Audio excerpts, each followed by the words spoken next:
Siguiente, la inmoralidad.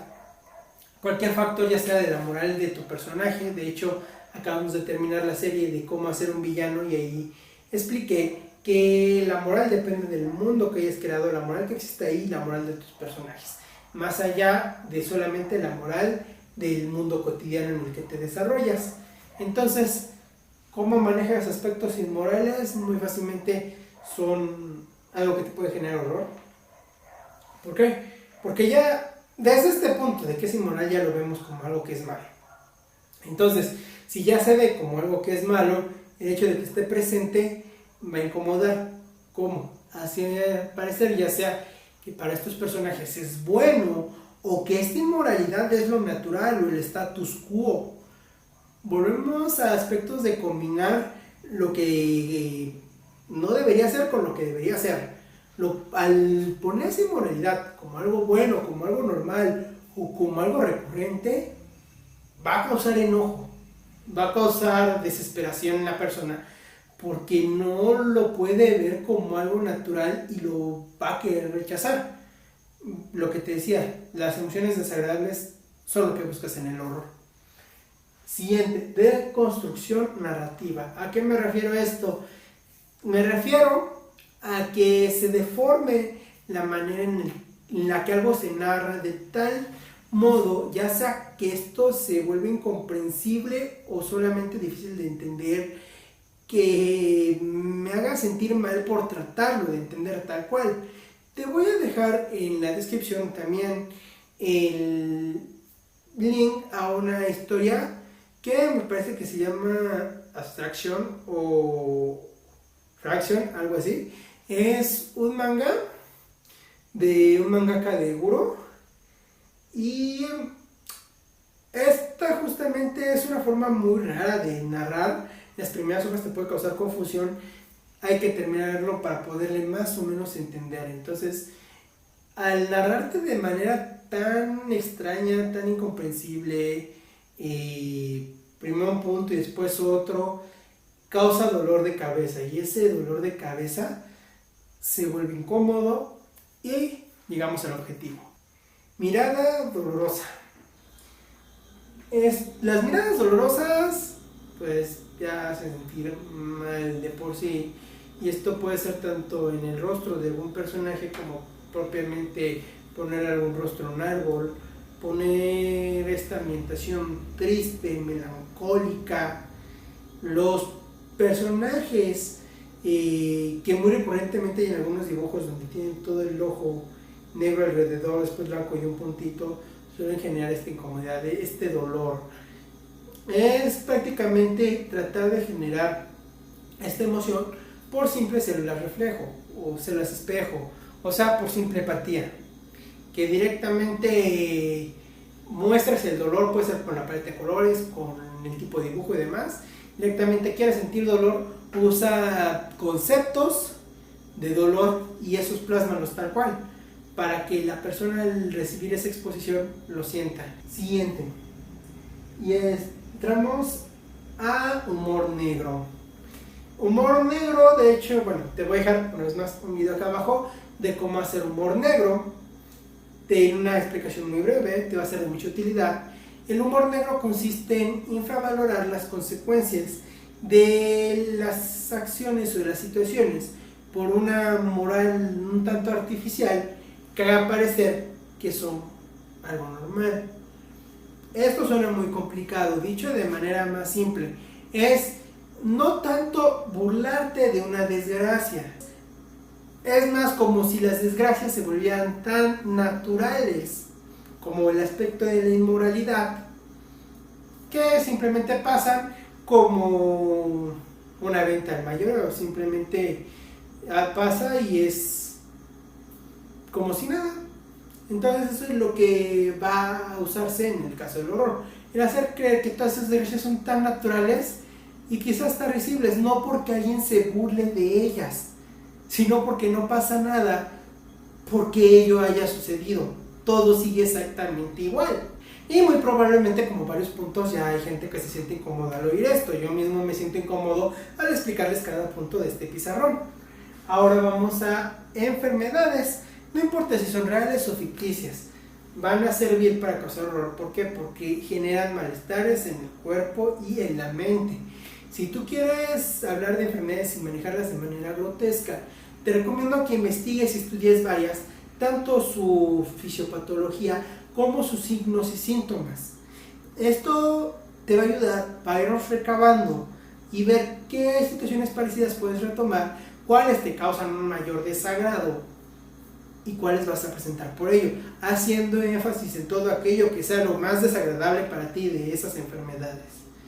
Entonces, para presentarlas, sí, te recomiendo estudiar bastante, ya sean reales o ficticias, para que también cuando tú crees una, no sé, simplemente con una erosión en la piel, sepas cuál es la parte más desagradable de ella y le expliques de tal manera que la persona que la ve se sienta el mismo paciente. Siguiente, trastornos mentales. Estos ya sea que nosotros hablemos dentro de la mente del personaje y lo que está sufriendo, o que veamos las consecuencias de lo que está haciendo a los demás. Va a ser algo que puede ser estresante en ambos aspectos. ¿Por qué? Porque la mayoría de la gente le tiene miedo a las enfermedades mentales, ya que no sabe cómo son, no las entiende, y además de todo tiene la sensación de que son impredecibles. La mayoría de ellas no, pero estos prejuicios propios de las personas ya te hicieron parte del trabajo. Ahora, tú estudia algún trastorno mental, entiende cómo se percibe y plantéalo desde un punto específico. No te centres en explicar la enfermedad, céntrate en un aspecto de ella. Si tú tratas de abarcarla por completo, se pierde un tanto la atención.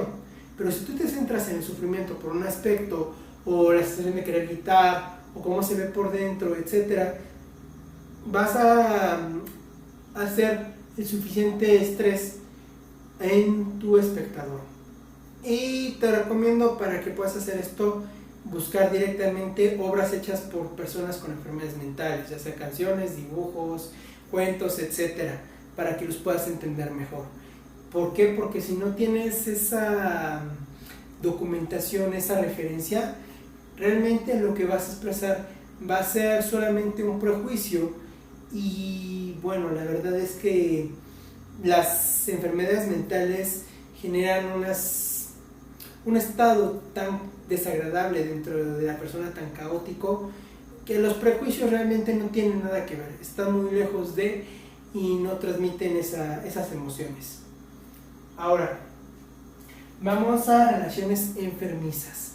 Cualquier tipo de relación tóxica, para decirlo de manera fácil, coloquial, te va a servir para esto. Pero el punto para llegar al horror es que sean tan exageradas. Por ejemplo, relaciones donde un ser se coma constantemente al otro y el otro se excite por ello. Esto ya es una relación enfermiza, dañina.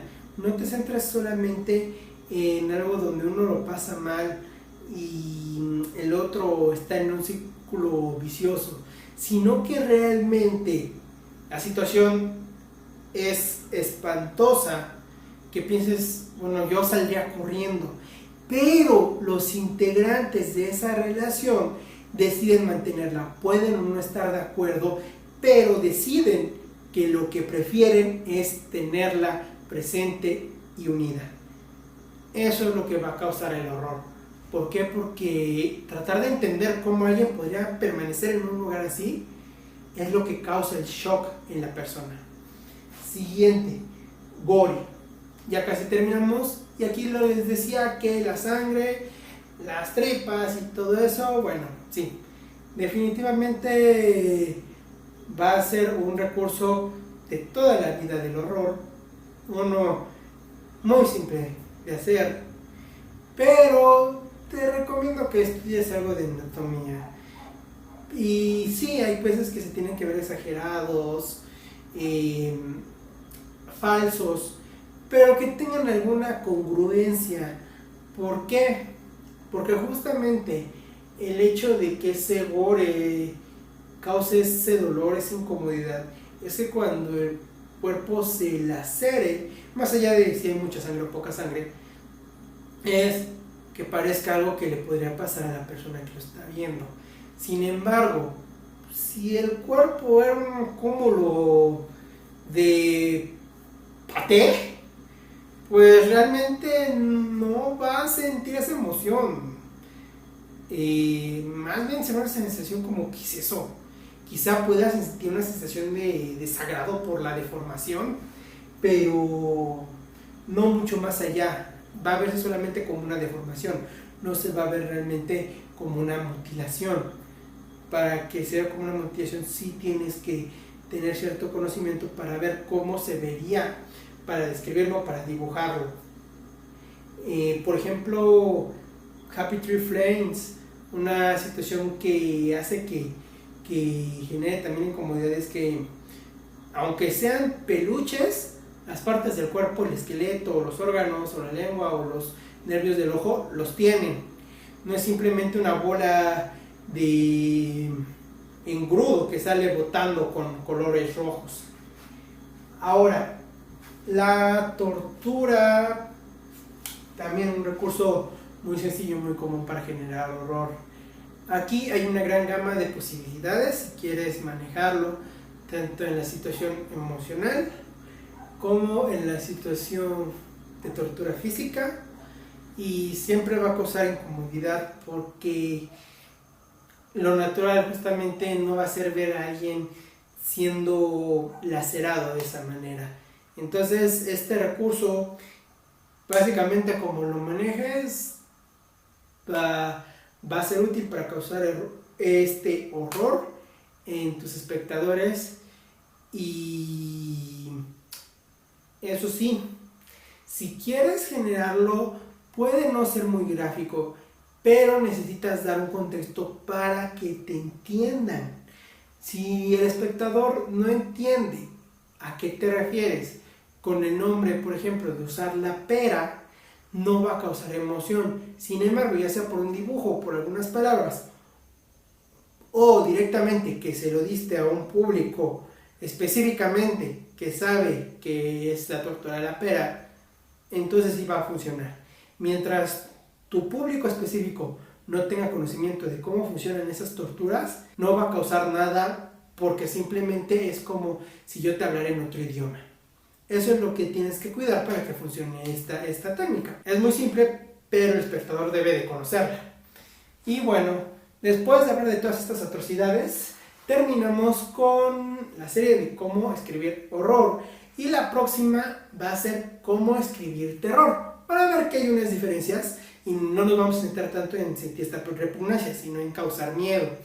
Algo favorable para mí, porque lo que menos soporto es la repugnancia de todo lo que les acabo de decir. Entonces recuerden que si les fue de utilidad, darle like, compartan, comenten todas las dudas y sugerencias que tengan para próximos videos. Mando saludos para todos los que dejan sus aportaciones en comentarios. Y eso fue todo por hoy. Yo soy Walmart y nos vemos en la siguiente clase.